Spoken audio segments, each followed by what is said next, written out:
ऐसा ये बा साई दिगंबरा, अक्षय रूप अवतारा, सर्वसी व्यापक तू, श्रुतिसारा अनुसया त्रिकुमारा, ऐसा ये बा साई दिगंबरा, साई दिगंबरा.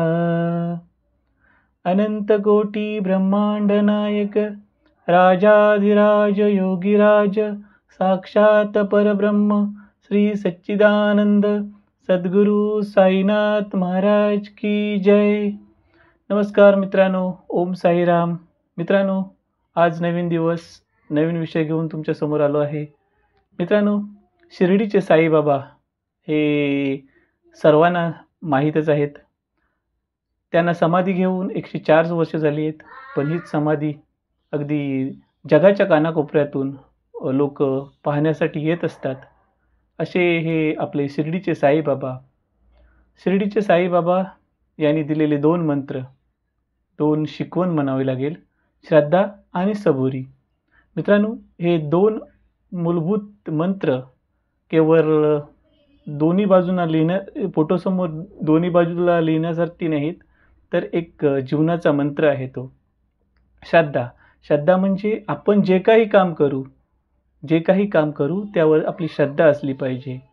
आपण कुठलंही काम करू ते श्रद्धेने करा. अगदी चांगलं काम श्रद्धेने करा, देव तुम्हाला नक्की यश देईल. दुसरी म्हणजे सबुरी. सबुरी म्हणजे सहनशीलता. अगदी तुम्ही सहनशीलतेने कुठलंही काम करा, पण सहनशीलता बाळगा. कधी ना कधी तुमचे चांगले दिवस येतील.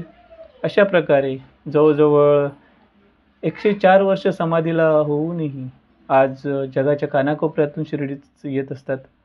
अगदी महाराष्ट्र सोडून जगाच्या कानाकोपऱ्यातूनही साईबाबांचे भक्त येथे येत असतात. तर अशा साईबाबांविषयी थोडक्यात माहिती आपण घेऊया. मित्रांनो, ही माहिती मी माझ्या वाचनातून घेतलेली आहे. थोडीफार जे काही माहिती असेल त्यात ती मी तुमच्यासमोर मांडण्याचा प्रयत्न करणार आहे. तर बघूया साईबाबांची माहिती. साईबाबा इसवी सन 1856 ते 15 ऑक्टोबर 1918 एक भारतीय फकीर जे अहमदनगर जिल्ह्यात शिर्डी येथे गावात त्यांचे वास्तव्य होऊन गेले.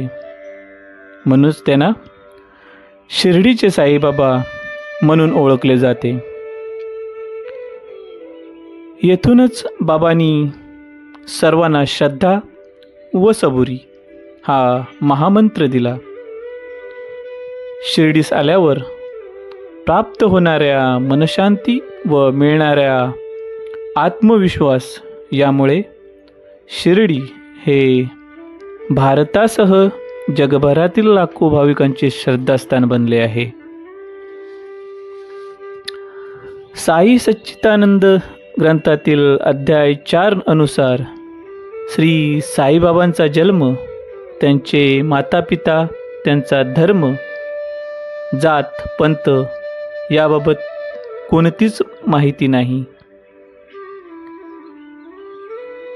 भटकंतीसाठी श्री साईबाबा एका तरुणाच्या रूपात शिर्डीला निंबाखाली प्रकट झाली, अशी सर्वांची माहिती आहे, सर्वांना माहिती आहे.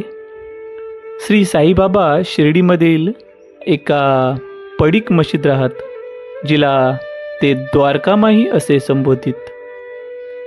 ते नित्य पांढऱ्या रंगाची मांजरपाटाची कपनी परिधान करत असत. ते डोक्यालाही पांढरे पटके बांधायचे. अनेक वर्ष तरटाचा तुकडा हेच त्यांचे आसन होते. साईबाबा आपला डावा हात लाकडी काठ्यावर घेऊन दक्षिणेकडे तोंड करून धुनीजवळ बसत. हळूहळू त्यांची महती लोकांच्या लक्षात आली. त्यांची कीर्ती सर्वदूर पसरून त्यांचा अवतार कार्याचा अवतार कार्याने हजारो लोकांनी शिर्डीकडे आकर्षित केले. त्यांच्या आयुष्याच्या शेवटच्या दशकात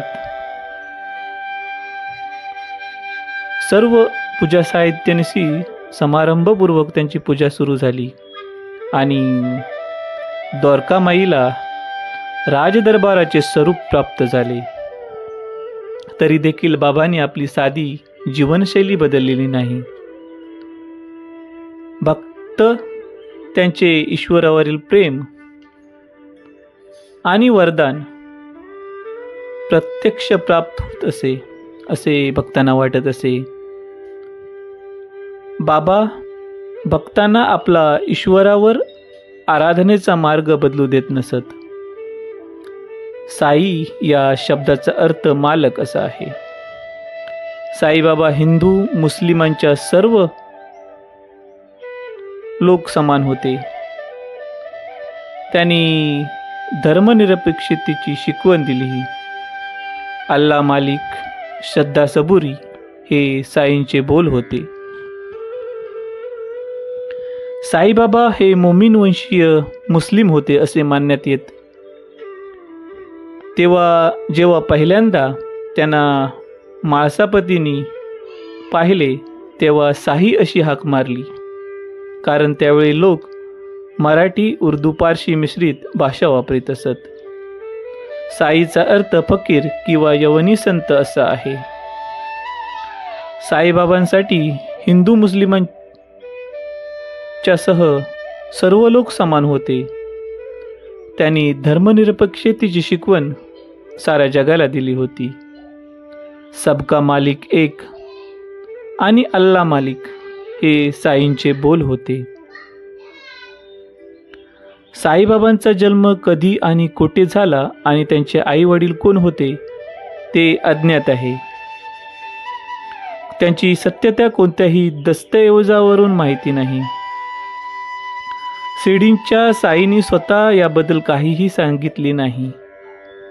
तथापि एक आख्यायिका म्हणून लोकप्रिय आहे की एकदा श्री साईबाबा जे मासापतीचे जिव्हाळ्याचे भक्त होते, जे बाबाबरोबर मस्जिदीमध्ये चावडीमध्ये झोपले होते, त्यांनी सांगितले की मी पाथर्डी येथील ब्राह्मण कुटुंबात जन्म झाला. माझ्या पालकांनी मला माझ्या लहानपणीच एका फकीराच्या हवाली केले होते. ही चर्चा चालू असताना पाथरीचे काही लोक तेथे आले आणि बाबांनी काही लोकांची चौकशी केली होती. त्यांच्या श्रद्धास्थानाची आणि तारखेची बाब प्रत्यक्षात त्यांच्या अनुयायांच्या आणि श्रद्धेवर आधारित आहे. श्री सत्य साईबाबा ज्यांनी शिर्डीच्या साईबाबांचा अवतार मानले जातात, त्यांनी त्यांचे पूर्वीचे स्वरूप सादर करताना शिर्डी साईबाबांच्या सुरुवातीच्या जीवनाशी संबंधित घटनावर प्रकाश टाकला आहे, ज्यावरून हे कळते की त्यांचा जन्म 28 सप्टेंबर रोजी झाला होता. सप्टेंबर 1835 पूर्वीच्या हैदराबाद राज्यातील पाथरी नावाच्या गावात त्यांचा जन्म ब्राह्मण कुटुंबात झाला असे मानले जाते. जन्मतारीख आणि ठिकाणाप्रमाणे साईंच्या पालकाबद्दलही सत्यतेसाठी काहीही ज्ञात नाही. श्री सत्य साईबाबा यांनी दिलेल्या वर्णनानुसार त्यांच्या वडिलांचे नाव श्री गंगा वावडिया आणि आईचे नाव देवगिरी अम्मा असे मानले जाते. हे दोघेही शिव पार्वतीचे उपासक होते आणि त्यांना फक्त शिवाच्या आशीर्वादाने मूल झालं होतं असे म्हटले जाते. त्यानंतर असेही म्हटले जाते की साई त्यांच्या आईच्या उदरात होते त्याचवेळी त्यांच्या वडिलांनी ब्रह्माच्या शोधात अरण्यवासाची तीव्र इच्छा व्यक्त केली होती. ते सर्व काही सोडून बाहेर जंगलात गेले. त्यांची पत्नीही त्यांच्यासोबत होती. वाटेत तिने मुलाला जन्म दिला आणि पतीच्या आदेशानुसार तिला झाडाखाली सोडून निघून गेले. तेथून एक मुस्लिम गुड बाहेर आला. जो निपुत्र होता त्याने त्या मुलाला दत्तक घेतले आणि प्रेमाने बाबा असे नाव देऊन त्याला वाढवले. बाबांचे पालनपोषण एका मुस्लिम फकीराने केले होते, परंतु लहानपासूनच त्यांचा कल हा विविध धर्माकडे होता. परंतु त्यांचा कोणत्याही एका धर्मावर आत्मविश्वास नव्हता. कधी तो हिंदू मंदिरात प्रवेश करायचा तर कधी मशिदीत जाऊन शिवलिंगाची स्थापना करायचा. ना गावातील हिंदू त्याच्यावर खुश होते ना मुसलमान खुश होते. त्यांच्या सततच्या तक्रारीमुळे त्याला वाढवणाऱ्या गुडवादीने त्याला त्याच्या घरातून हाकलून लावले. अशाच एका खात्यानुसार औरंगाबाद जिल्ह्यातील धूप गावातील एक श्रीमंत मुस्लिम गृहस्थ बाबांच्या म्हणण्यानुसार प्रभावित होऊन हरवलेली घोडी सापडली. त्याने बाबांना आश्रय दिला आणि बाबा तिथे काही काळ राहिले. एक चमत्कारिक कथा म्हणून असे म्हटले जाते की बाबा वयाच्या 16व्या वर्षी शिर्डी येथे कडुनिंबाच्या झाडाखाली पहिल्यांदा सापडले होते. त्यांच्या निवस्थानाबद्दल काही चमत्कारिक कथा प्रचलित आहेत. काही काळानंतर तो तिथून गायब झाला. पुन्हा शिर्डी येण्याच्या आणि ते राहण्याच्या ठिकाणी बनवण्यासंदर्भात एक कथा आहे. काही काळ चांद पाटील यांच्या आश्रमामध्ये राहिल्यानंतर एकदा पाटील जवळच्या नातेवाईकांच्या मिरवणूक शिर्डी गाव गेले. त्यांच्या बरोबर बाबा देखील तेथे गेले. लग्न संपल्यानंतर मिरवणूक परत आली, पण बाबांना ती जागा खूप आवडली आणि ते त्याच जीर्ण मशिदीत राहू लागले आणि आयुष्यभर तिथेच राहिले. असे म्हटले जाते की चांद पाटलांच्या नातेवाईकाची मिरवणूक शिर्डी गावात पोचली तेव्हा खंडोबाच्या मंदिरासमोर बैलगाड्या उतरल्या गेल्या आणि मिरवणुकीतले लोक खाली उतरू लागले. त्याचवेळी मासापती या धर्माभिमानी व्यक्तीने तरुण फकीराच्या विलक्षण व्यक्तिमत्वामुळे भारावून जाऊन त्याला साई म्हणून संबोधले. हळूहळू शिर्डीतील प्रत्येकजण त्याला साई किंवा साईबाबा या नावाने हाक मारू लागला आणि अशा प्रकारे तो साई या नावाने प्रसिद्ध झाला. साईबाबांचे पालनपोषण एका मुस्लिम फकीराने केले आणि नंतरही ते अनेक मशिदीमध्ये राहिले. लोक साधारणपणे त्यांना फक्त मुस्लिम फकीर म्हणून ओळखत असत. ते सतत अल्लाहचे स्मरण करत असत.